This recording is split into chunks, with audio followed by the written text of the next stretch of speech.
Hi and welcome back to my YouTube channel.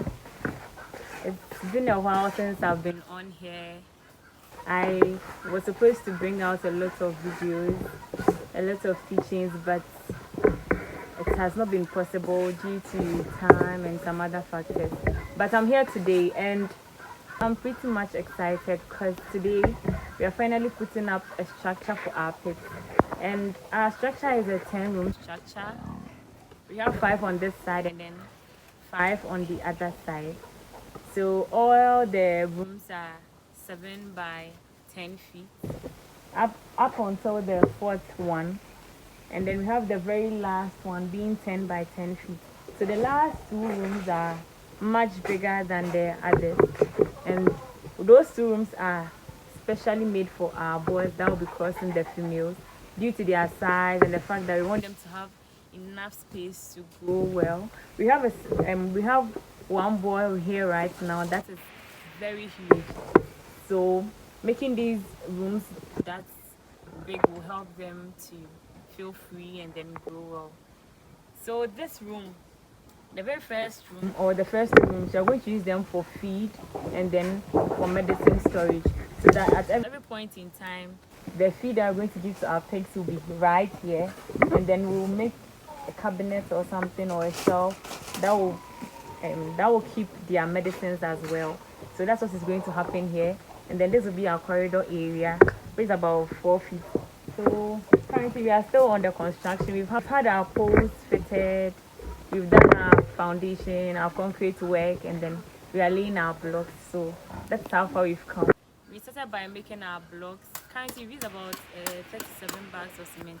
I'll actually make a video on the cost of building, all the materials we used and everything, in case someone wants to put up a structure similar to this. I'll put the cost and then everything over there. So probably that will be my next video. So if you're interested, you can stay up for that.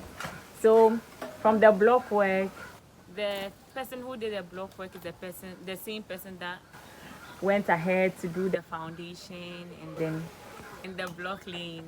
So that's the person we have here. I'll be introducing him getting to the latter part of the video, so that in case you need him to do any work for you, I'll introduce him as well. Everything hasn't been as smooth as I put on paper, as I expected it to be. It's not been the same. To be frank, it's been so almost extremely different from how I expected it to turn out.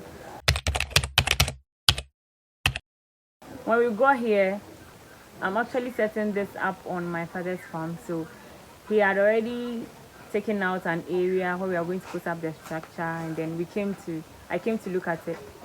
But looking at the place, it looked like the slope of the area, there was I think some rocks over there, so it was a whole lot, and it was quite far from our house, so we had to find a different place to set this up. This took a bit of my time because I couldn't just move from there and get a new place. I had to check which area was good, the slope direction, so that the water and then the feces from this place doesn't go somewhere that I don't want it to go. So that became a bit of a challenge, getting a new area where we are going to raise this structure. And then finally we decided on this place, and it was perfect. We had to cut down a few plantain trees and then a few cocoa trees, but that's okay. So we cut them and then right here. So those are the ones there. A few, I think, banana trees as well. So yeah, but that's okay. We have more of that here. That's what's in this one. That's what my father is doing here too. It's more of it. So moving on, another challenge I faced was with the cement. I had made an estimate of the cost of the cement and everything, and I came and the price was different, the number that I needed was different and everything. Also, initially I decided to buy the blocks so that I don't have to mold. But speaking to the masons and other people, they advised that it is better I buy the sand and then the cement and then get someone to mold for me. That would save me a lot of money, and also ensure that the blocks are very solid, because you can buy them and then the person who made them didn't make them as strong as you want them to be. So I decided to buy the sand. And initially I wanted to buy the single trip. We came and then that one too, changes had to be made. We had to change to buy the double trip. So we bought the double trip. We bought 20 bags of cement to start with, and then we bought these poles. They were 18 feet, and then we had to cut them. So we bought 8 of the poles and then divided each into 2. So from the 18 feet, that is 1, we had 2 9-feet poles.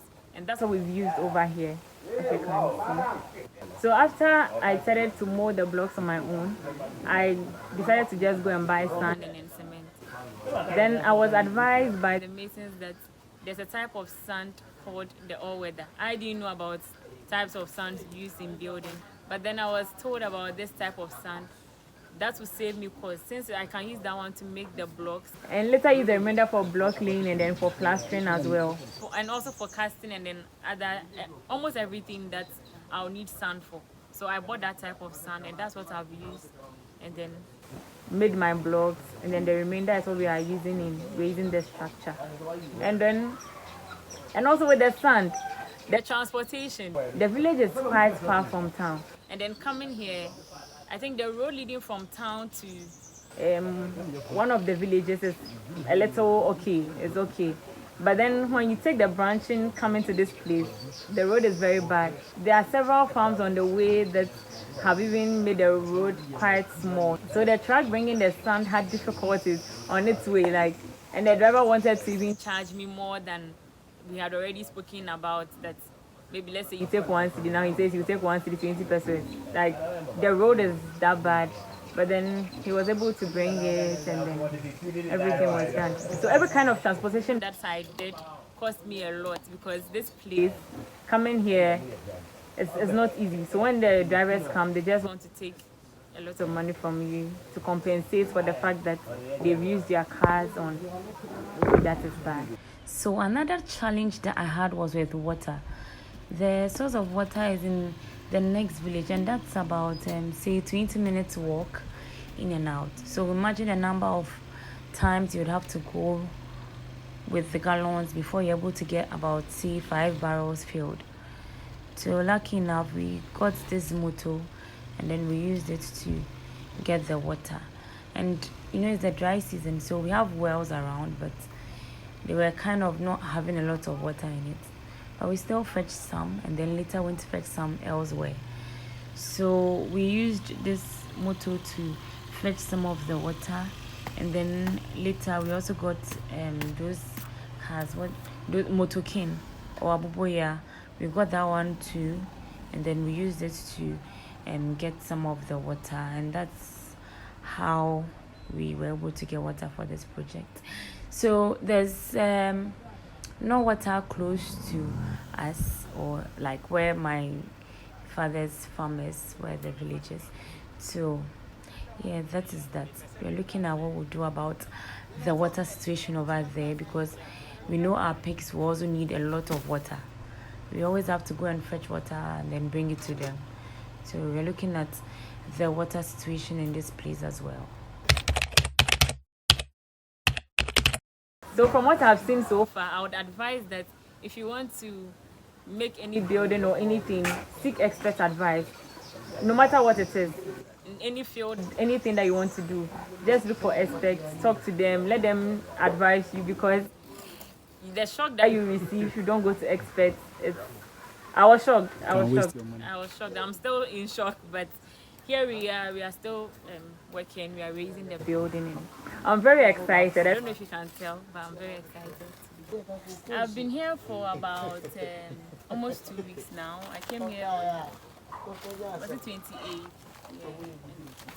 Today I'm still here. I am not sure I'll be here till the completion of the work, because I have to resume work. But I'll be here till I exhaust every free time I have, and then I set off. So yeah, hopefully I'm able to be here till they start roofing, which I'm not sure that I'll be here, but let's see. I would like to be here and then see everything done up till the end. I'll be very happy. So currently We are still on the block laying process. There's one thing I also advise on if you want to do something like this. I think that you should get people that you can relate with, people that you can actually talk to, who would listen to you, because let me be frank with you, some of these meetings are tough, are hard-headed, and then would not even want to go with what you are saying, because I have a plan. You want to put up something, so you have your plan on paper, you want how your plan is, you want it to be executed that way, but then someone else comes in and is telling you, oh, this way is better, this way is better, as if you have not put any thought into it. So it's better to get people that you can talk to, who you can tell to do things the way you want it to be done. You get me? And even if you don't get people that way around you and you get tough people, just stand your ground. Let them do what you want. Because in the end, you have to be satisfied with whatever work that is being done. Because you're paying money for it. So these people that I've worked with, they are very friendly, they are jovial. At the close of work every day, we all sit together, talk. So they are jovial, they are nice to work with. But if you go for people that you cannot even talk to, because they left, this is a, I would say it's a village. This is a village. So they left wherever they are, and then they are staying here with us till the work is done. So imagine if they are not people that are friendly. How are you going to live together with these people till the work is done? And so anything that will contribute to the progress of the work is what I am looking for. So make sure that they are always fed well at every time. So I'm in the kitchen, always cooking, bringing them food. I come and sit by them, talk to them. Or sometimes I even carry a few blocks. You know, it's just being around and making sure that everything is being done very, very well, so that you are happy with the work that is being done. So yeah, like I said earlier, I'm going to come with the video on the cost of the materials that we use, the cost of the coal, the cost of the cement, sand, the block molding, everything that we used over here, transportation, cost of labor, and all other things. That will be the next video that I'll be making soon. I'm going to talk about this property. Property where property I have for purpose. Yeah. We are 10 by 10. This one and the other we see 10 by 10. And then another one no. Ya can you 7 by 7. Abuwa biya benyani bu. Yeah, 7 by 10. Yeah. Abuwa biya benyani bu. Enti sa upese uye biya. Yebetima ye dey aba be ye biya ma. We obi baba ka so dey dan, but because of say we your property bia eyam one ye do ogugu ntino e we say bibia timi ye rich etini ye the cement and then blocks eye ele nya bibia quality say the be ya aboa no be nya ahoto aboa no be nya kese e we say aboa no timi nya ba bi pada na ne ho to no aha so ye ni ba bi basa bia emoa no enkoso because there were some steps bia ye de ye emoa ema moa no e grow up what you say.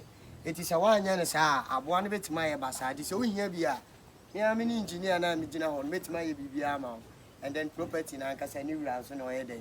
We did not miss a big so I buy a come at face. Una be able to debate me to stadium. What I say, aha, it's the property now.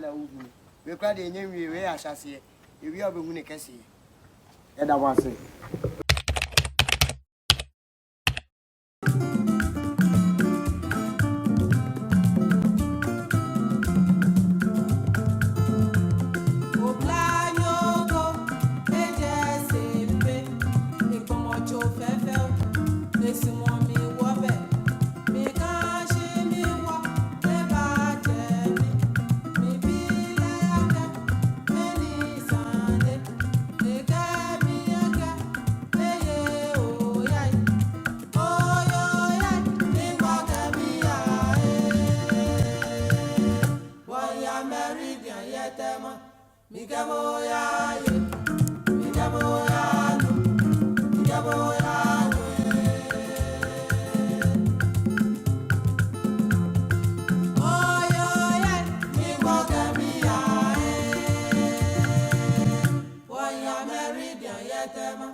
bye for now.